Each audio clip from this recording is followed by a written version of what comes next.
Brian Cain is a mental performance coach, speaker, and best-selling author. His client list includes 4 Major League Baseball Cy Young Award winners, a Heisman Trophy winner, 8 UFC World Champions, in both World Series and Super Bowl champions. He has coached athletes, coaches, and teams at the college level, Olympic level, and in all the major professional sports. Brian is also the creator of the Mental Performance Mastery coaching certification course and the 30 Days to Mental Performance Mastery for Athletes program. Now, one thing I really admire about Brian is he clearly practices what he preaches. He's an avid Ironman triathlete, ultramarathoner, and golfer, and has integrated into his own life the same mental performance strategies as the world-class athletes he coaches. I'm super excited for this conversation, and I'm honored to have him on the show. Welcome, Brian, and thanks for joining us on Life Excellence. Brian, fired up to be here, man. Thanks for having me. Big fan of the show, and what a privilege it is to be with you here today. Well, the privilege is mine, so thanks again. Brian, as I mentioned in the intro, you've worked with UFC fighters, Olympic athletes, golfers on the PGA and LPGA Tour, and numerous other elite athletes. What do the world's top athletes do that other athletes don't do to take their performance to the next level? I don't think it's a real big secret that they're doing things that other athletes aren't doing. I think they just do it more consistently. And I think they do it with more obsession. And I share, I worked with a UFC fighter by the name of Georges St. Pierre out of Montreal, Quebec, Canada, one of the greatest to ever step inside of the octagon, a two-division world champion, 170 pounds, 185 pounds. And I remember when I asked him, as I do all athletes who I work with, when they retire, and I said, what's the biggest difference that our work made together? And he said, Brian, the thing that you taught me was that I was making decisions, not sacrifices. And I don't remember saying that. I don't remember sharing that, but I now use that all the time, right? That the great athletes and great performers at any level, Brian, they're not making sacrifices to be great. We're making decisions. I'm making the decision to go to bed early so I can wake up early to train instead of going out to party. I'm making the decision to say no, as Warren Buffett would say, success is saying no to 99% of the opportunities that come your way so you can say yes to the one big one that you truly want to pursue. So we're not making sacrifices, which I hear too often people say, I'm making a sacrifice to do this or do that. Well, they're focused on the things that they're missing instead of focusing on, no, this is what I'm going towards. This is what I'm setting as my North Star and what I want to pursue. So they're obsessed and they're making decisions, not sacrifices. They're taking ownership and they're playing offense. And I worked with the University of Georgia and their swimming and diving program, and the women won 3 of 5 NCAA national titles during that span. And their head coach, Jack Bowerly, one of the greatest names in NCAA coaching history, especially in the sport of swimming. I remember doing a session with his team, and I asked him, I said, Coach Jack, what's the thing that you know now you wish you knew when you just started coaching 30 years ago? I call it the $1 million question. It's one of my favorite questions to ask. What do you know now you wish you knew then? Right. And he said, when I first took over and I started coaching, I wanted our athletes to be well-rounded. I encouraged them to get involved in as many things as they could on campus, whether it was sororities or fraternities at the time, or getting involved in different extracurricular activities or whatever it was. And he said, what I've realized is if you want to be great, you can pursue probably 2 things at an elite level, not 3. And those 2 should be school and swimming.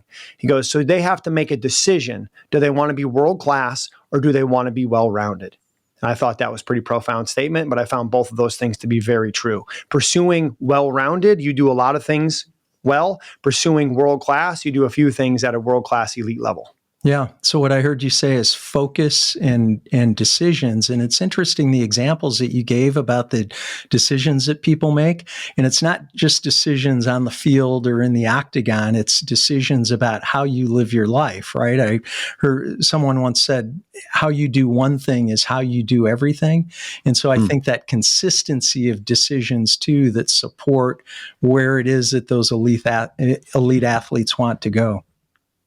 Yeah, as they say, decisions determine destiny and focus determines future, right? And throughout your day, you're squared away with making a lot of little decisions that have big impact, right? Like the decision to say yes to an interview, the decision to say yes to someone knocking on your door if you're an executive saying, hey, do you have a minute? And small interruptions cost big time, right? It costs big time to your productivity. It costs big time to what's called attention residue. One of my favorite books is Deep Work by Cal Newport. And in that, he talks about attention residue and how when you stop doing doing an activity, it doesn't stop in your brain. It continues to carry on. An example for everybody would be, I'm going to check my text messages or check my email one more time before bed.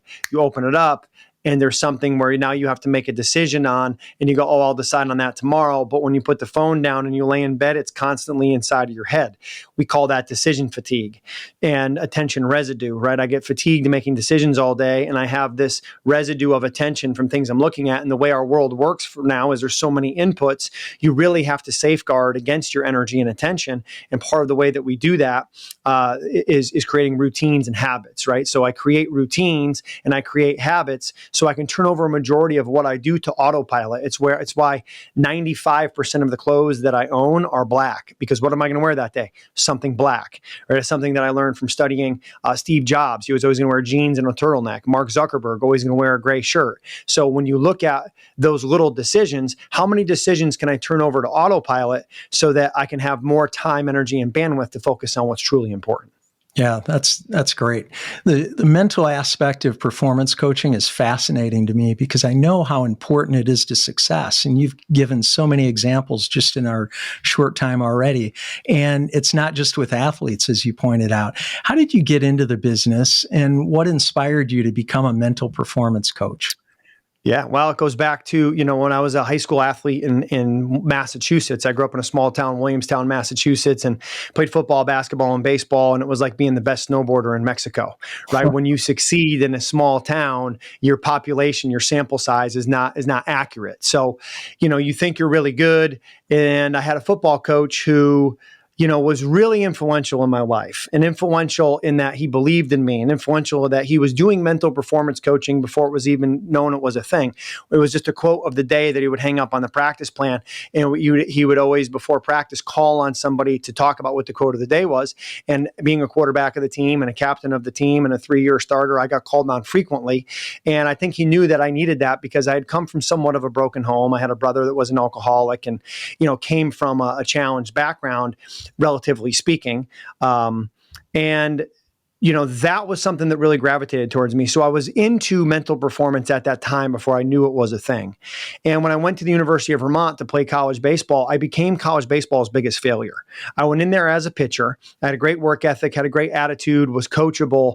I just wasn't necessarily getting coached on the aspects of performance that I needed. I needed the focus. I needed to focus on the controllables. Really what I needed was the 10 pillars of mental performance mastery, the system that I now teach and what's in our certification, right? What's in my 30-day athletes program. That's what I needed. And my junior year, I had a shoulder surgery, and one day completely changed my life. And I'm a huge believer in the power of moments. So one of my favorite books is actually called The Power of Moments by Dan and Chip Heath. And they talk about these moments in your life that course correct or change the direction you're on. One of those was at a general store my freshman year of high school when my football coach came in and said, "Hey, how come you're not playing football?" I said, "Well, I want to play fall baseball." He goes, "We don't have that here." Like, what are you going to do? Go play by yourself? He goes, "I'll pick you up for tomorrow and I'll pick you up and we'll come to our scrimmage." And the rest is history. Changed my life. I have a picture of my high school football coach right there on my wall of mentors that you can't see behind my desk here. And then that second day that changed my life was July 4th, 2000. I walk into a Barnes & Noble across from Fenway Park in Boston. I happened to be down there for the holiday, and I picked up this very book, Heads Up Baseball by Dr. Ken Ravizza. And Brian, almost every page in here is underlined. Almost every word is underlined. Pages are falling out. I've had this book now since 2000 is 2020, 23 years. And I have Ken Ravizza's face tattooed on my heart. My first daughter's name is Carolyn Kendall Cain in his honor, because this one book, when I picked it up, gave me the answers for the problem I was trying to solve. And I remember making my friend drive our car from Boston back to Burlington, Vermont, and I read the book in the car on the way back. The next day I went to the library because I didn't own a computer. And I sent him an email and I said, "Dr. Ravizza, this is the best book I've ever read." He didn't. I left out of that it was the only book I'd ever read at that time. and I said, "Hey, do you guys have a master's degree in this?" Because what I wanted to do at that time was I wanted to go back to Williamstown, Massachusetts. I wanted to be the high school baseball coach, football coach, and athletic director like John Allen was. And I sent him an email. 3 weeks later, I get a handwritten letter back. And it says, "Hey, come on out, make a visit. Let's see if this is for you." I go out there. I'm supposed to stay with one of the grad students. The grad student gets food poisoning. So I'm staying at Dr. Ken Ravizza's house. We walk downstairs to his office at his house. He goes, "Hey, there's a couch. That's all I got. I'm sorry. You can sleep on the couch. Here's my office. Help yourself." I didn't sleep that night. I was going through videotapes, watching him speak to the University of Nebraska football, watching interviews with Jim Abbott, who was one of the top pitchers in the big leagues at the time, watching him on video with Team USA. I think it was like 1986, or 96, whatever year it was, him and Skip Bertman with Team USA in the Atlanta Olympics. And I'm sitting there watching all these videos. He comes down at like 6:30 in the morning and he goes, "The sheets haven't moved. Did you go to sleep?" I said, "No, man, I'm trying to get better." And he's like, I think we're going to like having you in this grad program. So for 2001 to 2003, I was his grad assistant. I was his shadow. I would have done anything for Ken Revisit at the time. And while I was there, I was a grad assistant coach with the Fullerton baseball team, still looking for what was it that I needed as an athlete that would have helped me. And what I found when I was there for 2002 and 3, we finished third in the country in 03, 04. I'm back in Vermont teaching health and phys ed, and Fullerton baseball wins a national championship.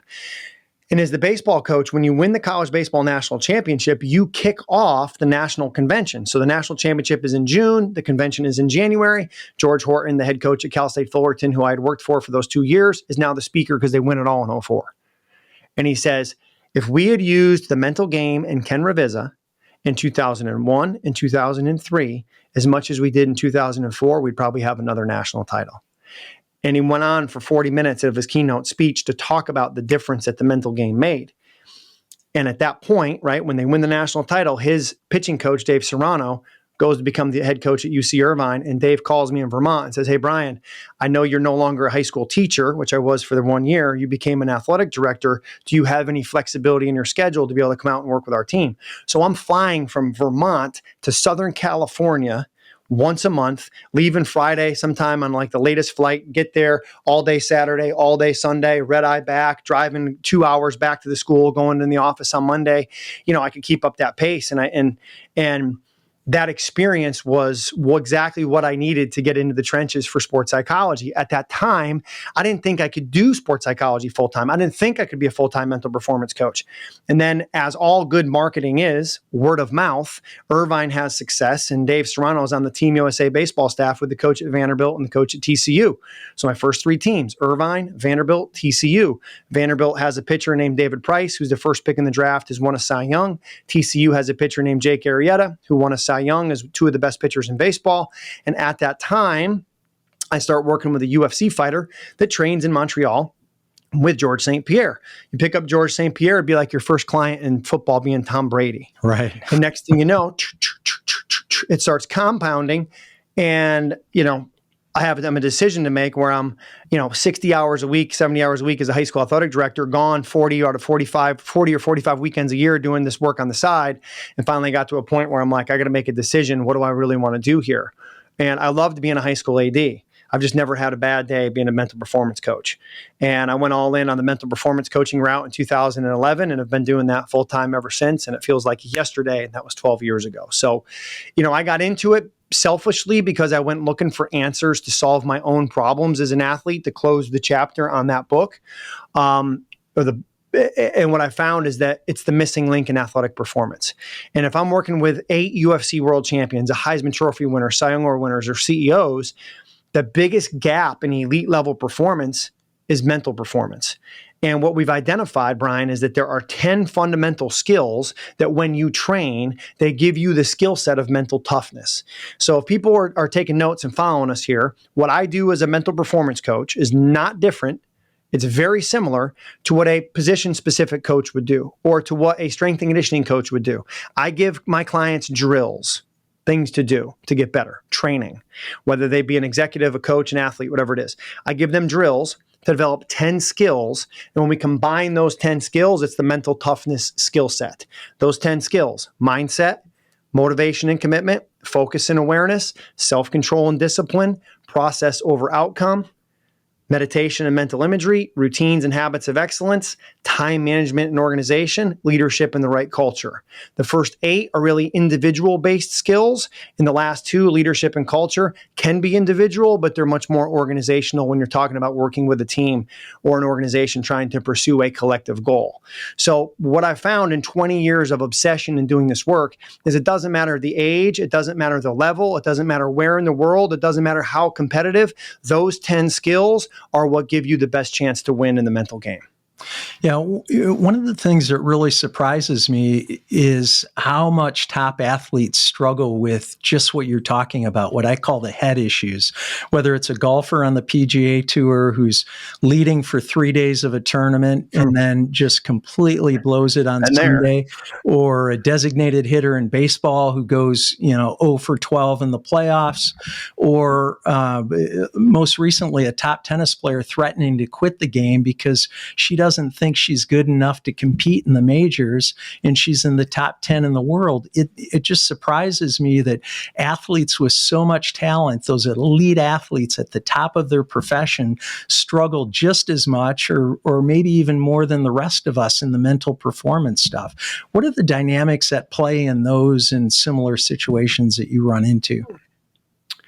Well, I think it's a lack of training, to keep it simple, right? A lack of mental performance training. I mean, if you look at athletes training, what percentage of it, what percentage of high level competition, right? We're talking about PGA Tour, Olympics, professional tennis, the US Open just happened, Major League Baseball. At the highest level, if you ask those athletes, the executives, what percentage of what you do is mental, they'll probably say 80 to 90%. But when you ask them, well, how much of your time, whether it be in practice or training or in education, has been around the mental aspects of performance, it's less than 20% of the time. Now, when you're talking about a youth athlete, there are mental challenges, but they got to learn the physical fundamental skills of how to throw, how to run, how to catch. But at the professional level, all those are at the elite level. So what's the difference maker? In consistency. What's the difference maker in your talent showing up? It's the 6 inches between your ears that control the 6 feet below. And that comes down to a training issue. And most of the athletes that I've been around at the highest level, they've never had formal mental performance training until we get together. They don't realize that you can train mental toughness like you would train your body physically, like you would train the skills of sales or the skills of performance in an octagon or on a golf course, right? And when we work with golfers, we look at the 3 aspects of golf management. There's swing management. What am I doing mechanically? There's course management. How do I attack the course I'm playing to put myself in the right place to score well? And there's self-management. And I think you can kind of take that analogy of swing management, course management, and self-management and create a hybrid of that for anything in the world. And one of Ken Reviza's biggest principles he would teach is you have to be in control of yourself before you can control your performance. But most people don't know how to stay in control of themselves. They don't know what to do when they get off course to get back in control of themselves, and they don't recognize when they get out of control. So we spend a lot of time on what I would call a loop called recognize, release, refocus. After each play or moment, recognize where you're at. Are you in control of yourself? What we would call green lights. Like a traffic light. If you're in green lights, you're driving a car, you just go. There's no thought process. You come to a yellow light, awareness kicks in. How fast am I going? Is there approaching traffic? Is there anybody out walking? Is there a cop behind me? How fast am I going? Do I step on the gas and go or slow down? Same way in life and performance. When you start getting out of control, are you out of control because you're going too slow? Or are you out of control because you're going too fast and moving too fast? You had too much caffeine and all of a sudden now you're making mistakes because you're going out of aggression or making mistakes because you're talking too fast, right? Like you got to understand yourself and your awareness of when you're in yellow lights, losing control. Red light, I've lost control. So green, in control, yellow, losing, red, lost control. I got to be in control of myself before I can control my performance. So if I recognize that I'm in yellow or red lights, what do? I got to have something to go to. And we call it having your toilet that you flush, right? And you flushing your toilet and being able to let it go, it's a 3-step process. You have a physical action that you make with an association. So for example, we were having a conversation before we started record about the NFL.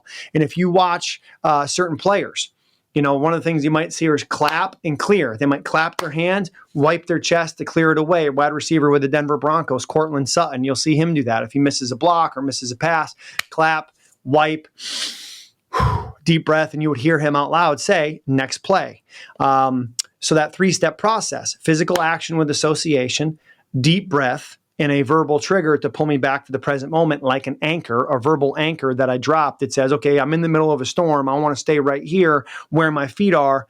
That's what we do. Breath, physical action, and that verbal anchor. So I think the biggest gap for people is simply in training.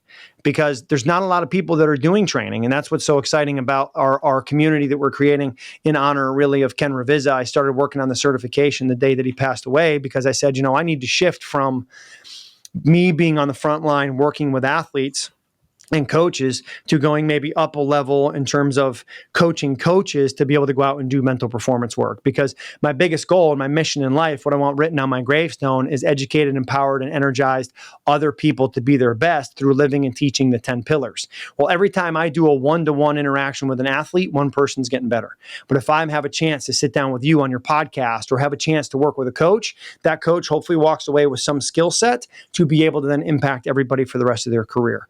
And what this life that we get one chance at, what it's about is it's about influence and impact. How many lives can you touch with the one that you have? Well, and that's great that you're doing it. You've obviously leveraged your time, which is, we have capacity constraints, even for action-oriented super achievers like yourself. There are capacity constraints. And so I really like how you've leveraged that into coaching coaches. I want to go back to emerging out of the funk and what I'll just call pattern interrupt, which is what you're describing, your 3-step process. And it's really clear to me how to do that after dropping a pass, or maybe having a bad inning in a baseball game, or at the end of a set in a tennis match, or the end of a game. But what about, let's say, in the middle of a marathon, when you're in a bad headspace, whatever that looks like? What's the equivalent, or is it something different that you would advise for, say, a marathoner in that situation?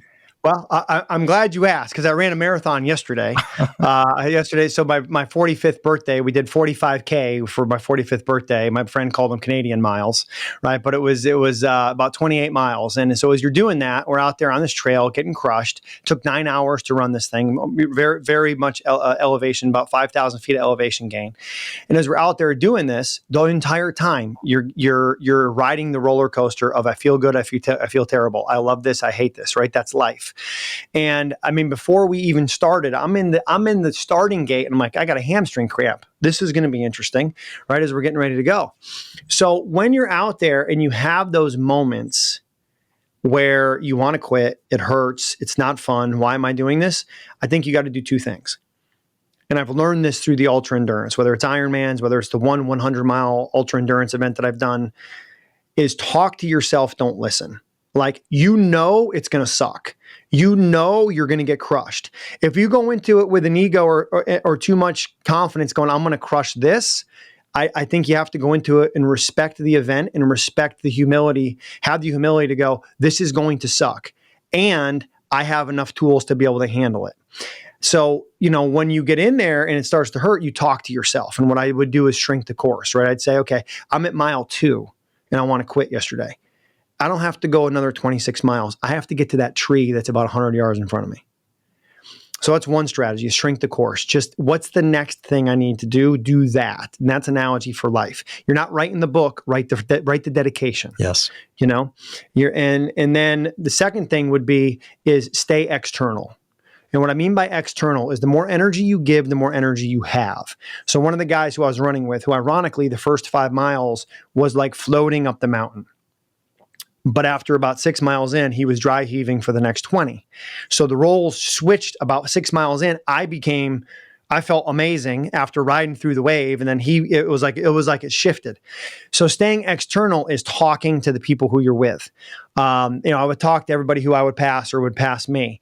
There's times where I would just be running and I would just start clapping my hands. I would start talking to him really loud. I remember doing an Ironman. The hardest Ironman I ever did was in Barcelona, because we were one of 3 Americans who were there, and no one really spoke English in this really small town that we were at. So I couldn't really talk to anybody when I was out there. So it was really difficult because I was really internal and quiet, not bringing any energy. And the more energy you give, the more energy you have, right? Energy is a life cycle. So staying external, communicating, pouring into other people, you get more back. Talk to yourself, don't listen. And then the other one is ride the wave. This too shall pass. So no matter what it is, it's going to be a roller coaster, and this too shall pass. So using those tools, those strategies, right, of knowing, okay, I just have to ride through this. This is normal, instead of, like when I didn't have this training in the endurance world, it was, oh, what's wrong with me? Today's not my day. Like those are self-sabotaging thoughts, right? Like, what do I have to do in this moment? I got to get more food. What do I got to do in this moment? I got to keep my body language big. What do I need to do in this moment? I need to stretch my hamstrings, slow down and walk for a little bit until this cramp kind of works itself out. So I think those are 3 strategies that people can use, let's say, whether it be in life or it be in a marathon, is talk to yourself, don't listen. Ride the wave and stay external. The more energy you give, the better you're going to feel. It's like my friend and mentor, Dr. Rob Gilbert, always says, he goes, hey, if you're having a miserable day, go find somebody who you can serve and you'll turn that day around. That's awesome. Yeah, I love those tips. And I'd like you, if you're willing, to say more about self-talk, because you imply that or inferred that. And also I notice in your language. So you're talking about having a challenge with your hamstring and saying, wow, this is interesting. And I don't think most people, when they have a problem with their hamstring and they're running 45 kilometers or 100 miler or a half marathon for that matter, they usually don't say things like, oh, this is interesting. But self-talk is so important, saying get to versus have to, and just little phrases like that. Can you tell us more about that? Yeah, for sure. I mean, it's the most powerful voice we're ever going to hear is the one that we have for ourselves, right? It's with us all the time. And I don't know how they prove this, but I've heard people who I really respect in the field of mental performance say that 80% of our thoughts on a daily basis are of a negative tone, which again, I don't know how you evaluate that. I don't know what the research is on that, but as someone who I have a ton of respect for, that was like their big thing. Their underlining foundation is 80% of what we say to ourselves is negative. So until we learn how to talk to ourselves in a better way, none of the strategies in mental performance are going to make a difference. I'll kind of debate that, but I think there's some validity to what this coach was saying, who I have a ton of respect for. So when it comes to self-talk and talking to yourself, don't listen, it requires that you know what to say. So your classic pattern interrupt, Brian. And if you go back to E plus R equals O, which Jack Canfield first wrote about in his book, The Success Principles, and Urban Meyer grabbed onto in his book, Above the Line, event plus response equals outcome. Well, the event happens continually. You always get to pick your response because attitude is a decision. And if you're looking for one of the best books ever on attitude is a decision, check out Man's Search for Meaning by Viktor Frankl, about a psychologist who survived the concentration camps in Nazi Germany. That is completely about ownership of one's attitude, and where they can take everything from you but that fact that attitude is a decision. So when you take the ownership of your self-talk and you take ownership of your attitude, which really is self-talk, then now you can start going to work. And you can determine what you're going to say to yourself. One of my favorite videos that's ever been created is from a guy named Jocko Willink, a former Navy SEAL commander. It's from his podcast. And he talks about the one word, good. And he would say, we'd get this impossible mission that would be given to us. And I'd go in and I'd give it to my men. And then they would come in and they would say, we got this and we got that, boss. I'm not sure we can do it. And he'd look at him and he'd say, good.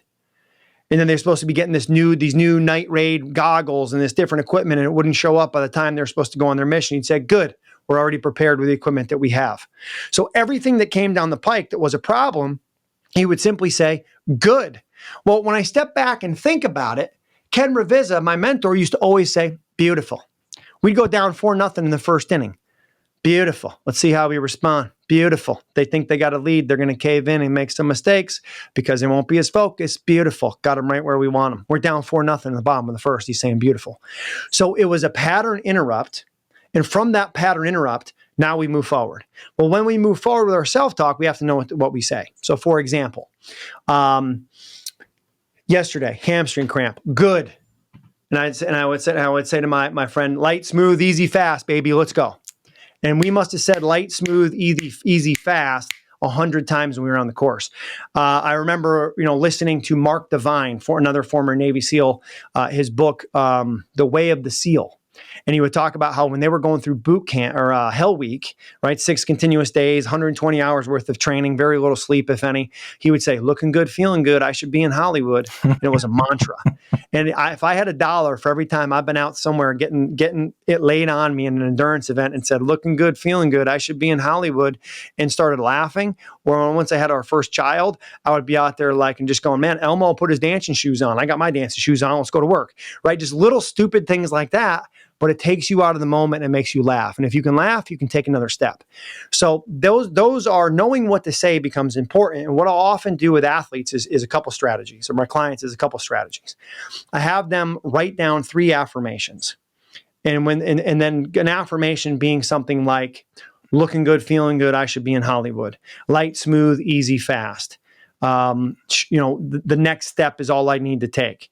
But when it goes to life, right? For example, in life, affirmation could be, I live out of my core principles of apples. I work remote and generate wealth from home. I love and serve my family and community. And they just write those 3 things down in a journal every day. And by writing down those affirmations, that's like bench press and getting reps for your self-talk. So the affirmations that you write down, and I don't feel like you need more than 3, because really all you need is 1 to turn you in the moment. But when you have those 3 that you write down consistently on a daily basis, that's what's going to come up in your mind instead of what maybe used to be you with the negativity.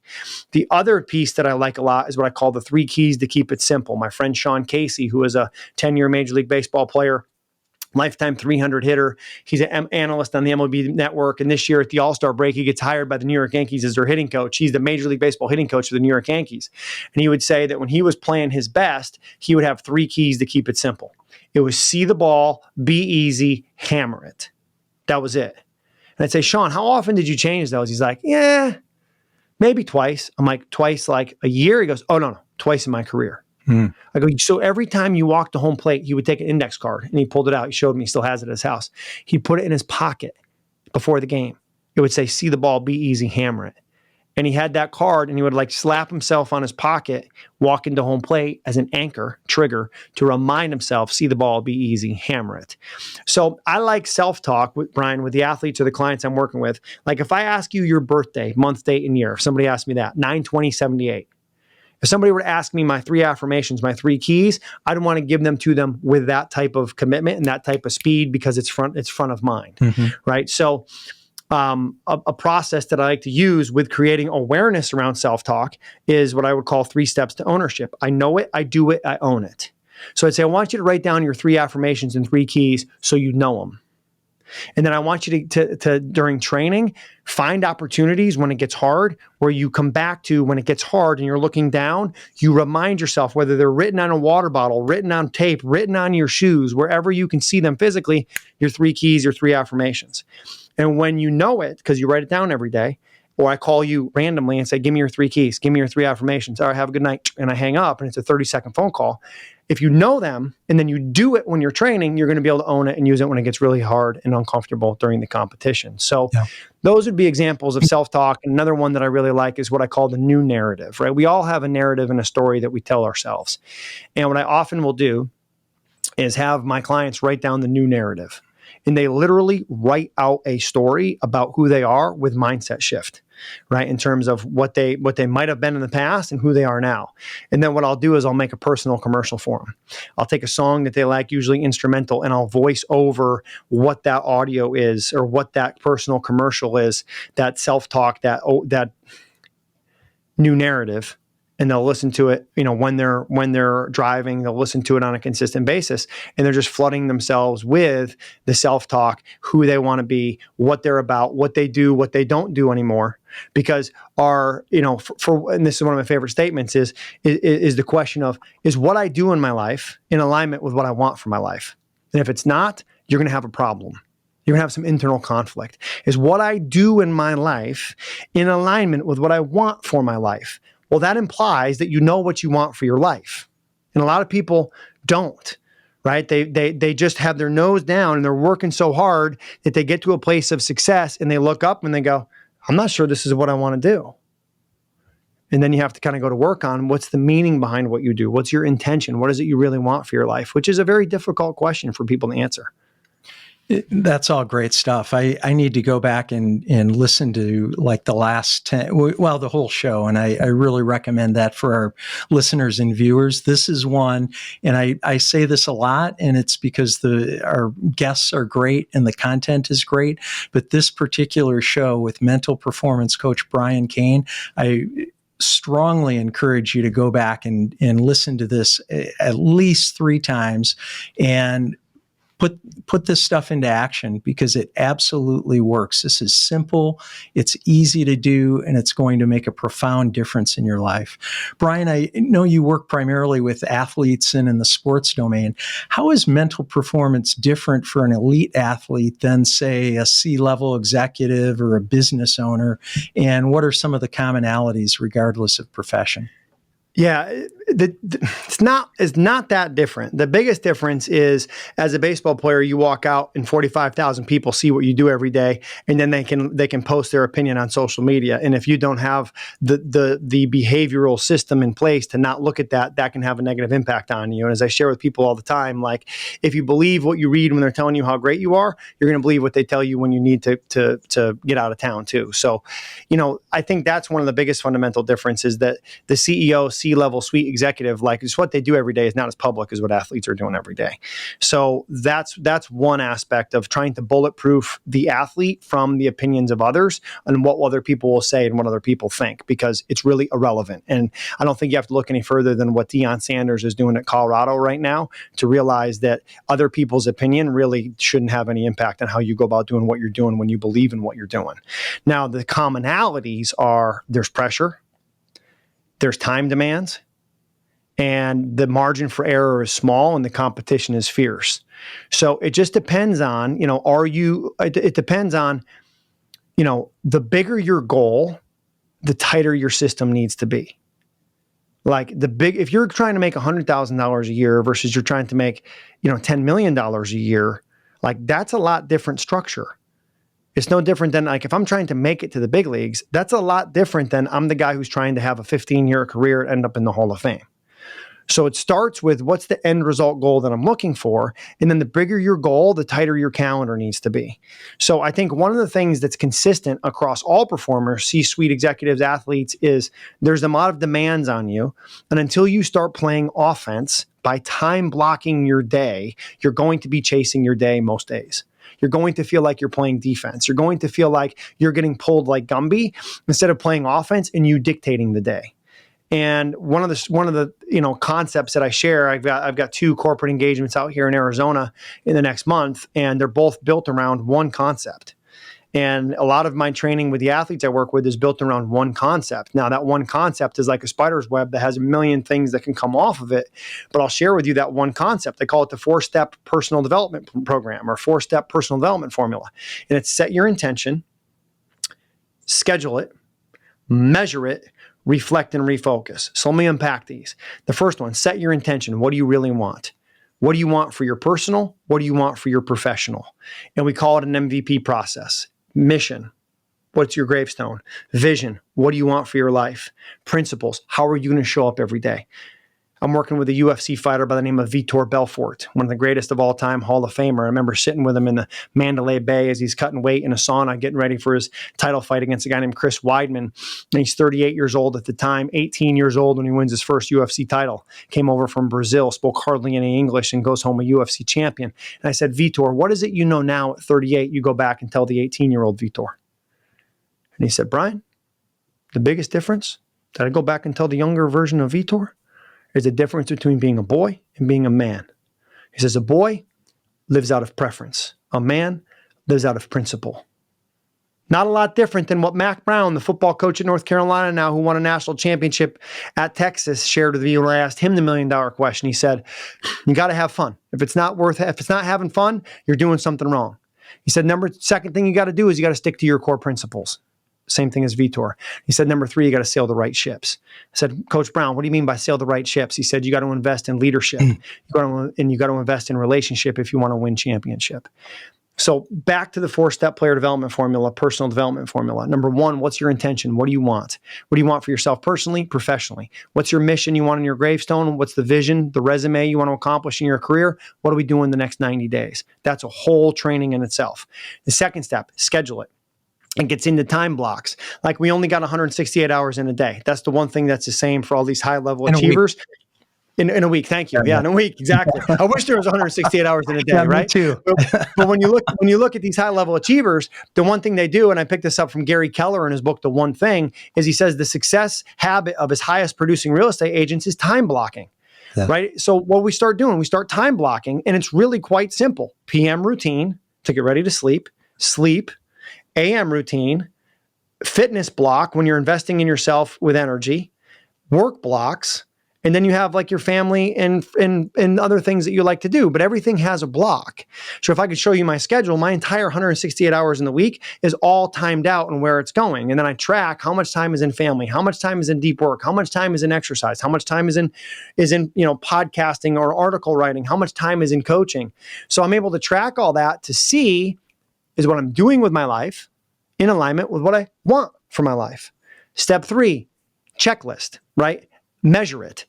I interviewed Marshall Goldsmith, author of the book, What Got You Here Won't Get You There, one of my favorite books I've ever read. And when I asked him the $1 million question, Marshall, what do you know now you wish you knew when you were getting started coaching? He said, use a success checklist. He goes, ask your clients to write down the behaviors that they want you to provide support and accountability to them for. And then every day, talk to them and see how they're doing on that list. So it's one of the things we do is we create a success checklist of the behaviors that they want to bring awareness to, either to do more of or do less of. I have an app I use on my phone called Habit Share. It's a digital success checklist. And I can see every time I get on a call with one of my clients, the first thing we do is we inspect what we expect and we say, let's take a look at your checklist. Because that's the accountability, that's the support. If they do what we're asking them to do, they're going to get the results that they're looking for. And then the last step, the 4th step, is reflect and refocus. That's where we insert the journal. And in the performance journal, we do 2 journals a day. AM, PM, or in an athlete context, pre-work, pre-game, post-game. It's really simple. The pre-game, they write down their one-word focus. What's the one thing they're trying to live in alignment with? Right now, I write down the word discipline. They write down their most important task for the day. What's the one thing I got to get done today to make today a success? And then they write down their 3 keys to keep it simple, back to self-talk. They write down their 3 affirmations. That's the pre-game journal. Post-game journal, they write down 3 wins from the last 24 hours, 3 gratitudes from the last 24 hours, and they do a start, stop, continue analysis. Based off my last 24 hours of behavior, what do I need to start doing? What do I need to stop doing? What do I want to continue doing? And they do that every day. I have my clients screenshot it, send it to me as a text message so I can look at the journal. I read the journal. Sometimes I just give them a thumbs up. Sometimes I'll make a comment based back on what they say, but that allows me to feel like I'm walking with them as I go through this. And because of that high touch, right, where I'm looking at their journals every day and we have a 30 minutes to an hour scheduled every week, I'm really only I'm able to take about 40 clients at the highest level. And then my team will kind of fill in and pick up the others that are kind of on that waiting list if they are able to get with me when I'm not full. Yeah, this is great stuff. And what I love, Brian, about the last segment is you really expanded beyond mental performance into what I call peak performance or life management, or really getting into systems and processes. And it's related to mental performance for sure, but this is really about life performance and overall performance, which includes the stuff that we talked about earlier in the show. So I really appreciate that. Brian, our show, as you know, is called Life Excellence. And I'm curious, what does excellence mean to you?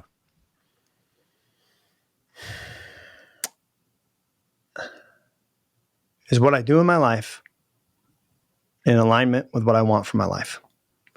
Am I working to become the best version of me? Not comparing myself to anybody else, but competing to be better today than yesterday, better tomorrow than today. And the easiest and most simple way to do that, and I wrote a book on this called 1% Better, is if you're looking for a place to get started. And I know you've got very high performing people that listen to your podcast. There may be somebody who's listening to this for the first time ever going, oh my God, I'm getting the fire hose today from Brian and Brian. Where do I get started? And the place to get started is make the commitment to get 1% better. 1% of your day is 14 minutes and 24 seconds. That's it. So what can you do for 14 minutes and 24 seconds? Is it listening to my daily mental performance daily podcast, which is 2 to 3 minutes? Is it journaling? Is it exercise and going out for a walk and listening to the podcast? Is it listening to this podcast? What can you do for 1% of your day that, if compounded over time with consistency, will help you to get closer to being that best version of yourself? So to me, excellence has nothing to do with an outcome, and it has everything to do with the journey and the process of stepping into becoming the best version of you. Because every time you get closer to being the best version of you, the finish line moves. And it moves further, and it moves further, and it moves further, because you get tasked with continuing to evolve into the best version of you, which there is no finish line in that journey. That's great. Brian, thanks so much for being on the show today. It's a pleasure to meet and speak with you, and I really appreciate all this great information that you've shared today. My pleasure. This might be the first time in history there's been 3 Brians on one podcast. They may have to refer to us as the Killer Bees. Watch out, Houston Astros. If you don't have that copyrighted, we're taking it. That's awesome. Thanks for tuning into Life Excellence. Please support the show by subscribing, sharing it with others, posting about today's show with Brian Cain on social media, and leaving a rating and review. You can also learn more about me at BrianBartes.com. Until next time, dream big dreams and make each day your masterpiece.